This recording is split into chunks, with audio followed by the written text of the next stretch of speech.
to Feast Foreplay. I'm here today with Anthony. Hi, Anthony. Hey Susan, how you going? I'm good. And we're here, if you haven't heard about Feast before, we're the Festival of Embodiment and Sexual Transformation. And we're making these little podcast episodes to introduce you to our wonderful facilitator team and to share some gems about eroticism and pleasure. So if you're keen to learn more about Feast and grab tickets, our festival's on from the 21st to the 24th of May this year in Northern New South Wales. And Anthony this year is on our wonderful facilitator team. We're so excited to have you. Thank you. I'm excited to be doing it. It feels like a big step in a nice direction. Beautiful. Do you want to introduce yourself and tell us a bit about your work and what makes your work and your offerings unique?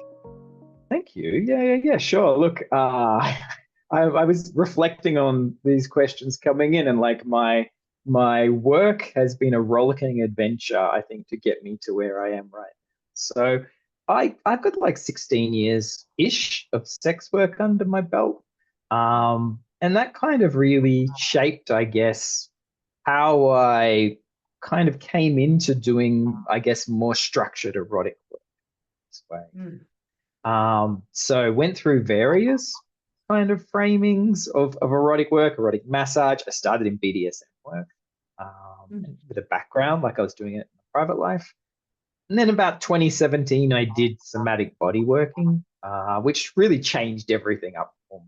Yeah, just that nice structure, framing of things, and bringing in some somatic understanding of the process, which, I don't know, for me, and I'm sure if I share this with other people, in sex work, there's a bit of that goes on anyway. We're aware of our bodies, we're aware of stuff going on, but to have the understanding behind it made such a massive difference, right? To like have some framings. Yeah. So with all that somatic body working, I also did a Bachelor of Counseling in 2020, doing a Master's of Social Work now, which is leading me in another direction, but bringing it all in together, like around, I do work under Touch Without Agenda, on like one-way touch sessions, interactive erotic education. So really helping people in like a therapeutic space explore eroticism or pleasure, or kind of try and develop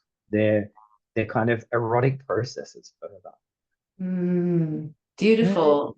And so it sounds like somatics and embodiments central to all of those ways of working that you do. Right. It's a nice kind of, I guess, sometimes it's overt and sometimes it's less overt process, which is a nice way to be able to work, because we can really dive into it deeply, or we can hint at it in various light. Yeah, beautiful. Yeah, you're fading out a little bit there. Can you still hear me? Okay? Yeah, I can. It might be. Yeah, I will. I'll talk loud. Okay, great. Okay, awesome. With your hands. Sign language. So you first came to Feast. We were just reminiscing about this because we were together as participants way back before Jordan and I took Feast on down in Sydney when the original Sex Bod Collective started Feast. And I was just remembering that we were down there together. I think you might have been facilitating then. I did not. Oh, I facilitated in one of the later ones, but that first one in Sydney, I was a participant, but I did a show. I remember now. I did the cigar play show. That's right. Yeah. Sexy, very sexy. Yes, and then you came as a participant when Jordan and I were running Feast. I think it might have been our first Feast down in Northern New South Wales. And now you're coming and you're on our facilitator team. What draws you back? What draws you back to Feast? Feast is such a lovely experience to kind of settle back into a space where it is about the kind of, I guess, welcomingness and exploration of eroticism, but in a lovely, structured and safe way. That we can be with people who are like-minded, who have these questions, and also on this path, and share that is really lovely. Yeah. The community, it's a rare thing, hey? It is, right? And we're very isolated a lot of the time in these spaces, so it's nice to kind of have something structured like that. Yeah, isolated personally and as practitioners, we're often working on our own as practitioners in these spaces. So, yeah, that community space is valuable for all of us, wherever we're coming Mm, from. Yeah.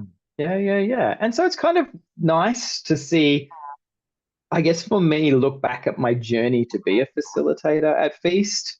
You know, if you had have asked me when I came out of my somatic body working, would I be doing this? I would have said, no, I don't think so. But there's been some really nice steps that have, I guess, led me to here now, which I'm pretty excited about. Yeah. And you're going to bring to these beautiful workshops that you're doing at Feast, one on the erotic art of impact play, and the other one on interactive erotic education, partner Mm. engagement. Yeah. Do you want to talk a little bit about those workshops? Sure, I can talk a little bit. So, the interactive erotic education partner engagement is based upon the work I've done with some wonderful humans under the branch of Eros, which is the framework of interactive erotic education. Like it's basically like a therapeutic sex work style where a practitioner is there helping someone explore using their body in a way, which is lovely, right? But I guess Mm. the framing around the workshop was that we have all these amazing tools and kind of games and experiences that we use that are actually really just lovely and can be incorporated in our own personal experiences as well, right? So Mhm. the idea is to present some of these to people that they can then use them and explore with. Um, Very excited to be running the erotic art of impact play. This is it's a bit of a passion of mine is impact play coming from the world of BDSM. But Mhm. I was kind of saying to you before, this is a very different offering for me, it feels, because previously when I've done a lot of this stuff around BDSM, it's been like, how do we do it? How do we, do the things? Whereas this is more of a somatic exploration of this kind of concept. So thinking of it as impact play as like an erotic somatic dialogue between two nervous systems going on, right? And how do we explore that and develop it? And, so looking at things like consent, how do we engage in consent somatically around this stuff? How do we use things like breath and rhythm to develop erotic in impact play? Yeah, they're the Mhm. kind of topics I'm going to be exploring. Beautiful. I love it because I know your work and it's so practical. So people will walk away with real tools they can take and play with. Yeah. Thank you. Awesome. I guess this one's exciting for me too, because I really came into it with the framing of like wanting to make it accessible for people who maybe had done a lot of stuff, people who hadn't done anything. So, really offering it as three pathways for people who come into this. You can be a participant who just watches, you can be Mhm. someone who does solo in the session, or you can be part of a pairing that will change throughout. And you have the option to change that at any time.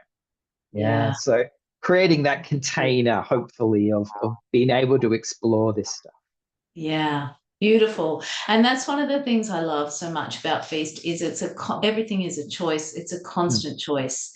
And Mm. it's slowing down and noticing and honoring that choice every step of the way is what we Yeah. invite people to do. Yeah, Yeah. right. I agree. For me, it's like that invitation, doing it through invitation. So, and respecting Yeah. people's autonomy to make decisions for themselves is important. Stop. Look, I know you're passionate about a lot of things, but I also know you're very passionate about queerness.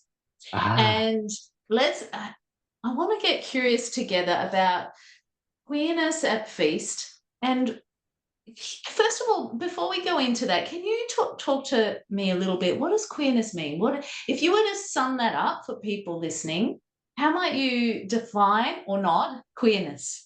I love that because queerness is actually a really hard thing to define. It's kind of an umbrella term, right? So queerness is just that aspect of sitting outside of the normal or kind of that can be either sexuality, gender, or even political views, right, can all fit under this umbrella of queerness in that way. Some people find it as a term, they don't connect with it. They might use terms like, gay, bisexual, lesbian. Other people might really identify with that more umbrella framing of their sexuality and I guess experience in the world as being queer. Yeah, Does that beautiful. answer your question? Yeah, I love it because Yeah. it's like it's so inclusive. It's actually Yeah. hard to define, even Yeah. though sometimes other people might use other language and words Mhm. to define themselves within that. It can be tricky too, right? As someone who identifies as queer, I often will slip into other terms because people will understand them better. Say I might say a gay man or things like that, but the queerness is in deep. It can't be removed from inside me in that way. I'll just change up the language sometimes. Yeah. Yeah, great. And so in terms of feast, what do you like in navigating the feast space as a queer person? What's some of your reflections on that? Because you've been in it a couple of times. I mean, it's Mm, evolved over the years, and I'd like to think we're learning more and we're getting better and better at inclusivity mm, as a community. But I'm curious about any reflections you have in terms of mm. navigating feast as a queer person. Yeah, coming in as someone who has sex with men, it was an interesting process, I guess, around the expectations I was bringing in around what eroticism would be and look like spaces. Yeah. And Mhm. so for me to be able to step back from that and notice that and be in that space with this wonderfulness of community and meeting other people who maybe sit outside of my usual scopes and spectrums on where I am around eroticism was really nice as well. Um, and finding community, I think, is really important in there too. So, connecting with other queer people, attending workshops if they have a particularly queer bent to them is a really nice way to kind of connect as well. Just so have that nice grounding in the process of exploration for me was useful in that way. Yeah. And so in your workshops, how would you bring those things into play in your offerings at Feast? Oh, that's a tricky one. You throw me with that.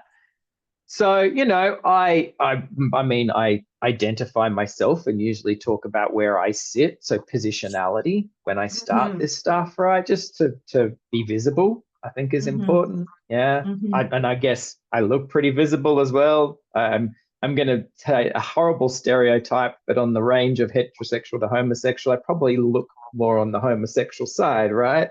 Um, but the code swapping, yeah. The kind of the aspect of, I guess we'll be bringing in some elements of queerness, stepping outside of concepts of what is that heteronormativity around engaging in things. Yeah, like where does that sit? How can we do things differently or outside of the scopes of the usual rules?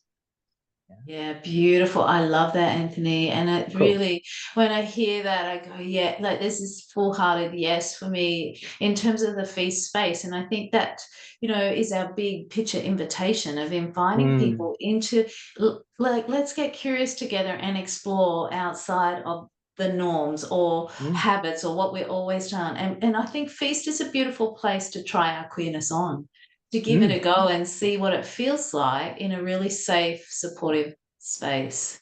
Yeah, Yeah, right. Yeah. yeah, I like that. Yeah, cool. yeah, yeah.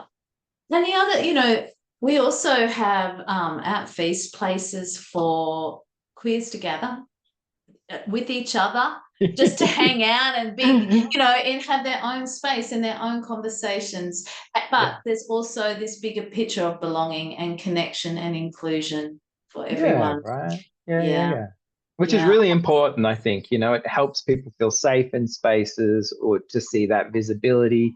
And look, I'm really big on visibility anyway because it helps normalize things. Yeah, if you're the only gay in the village or the only queer person in the village, right? It's a very lonely experience. And so if you can see others who are maybe there, you share that, right? You're like, I can connect with this person. I understand. beautiful sense of belonging, and it's okay to be myself in this space, Yeah, right. however that shows up. And it's okay to explore and experiment, however that shows up within our container of integrity. Mhm. Yeah. Yeah, I You like. said to me, eroticism is different as a queer. Do you want to talk about that? Ooh, yeah. I guess when I said that, I was reflecting on men who have sex with men and attending erotic spaces, whereas often there's this quite high erotic charge in these spaces. They can be Mm, quite physical, they can be quite visual, and this happens in heterosexual spaces as well, but I guess in a bit of a different flavor. mhm.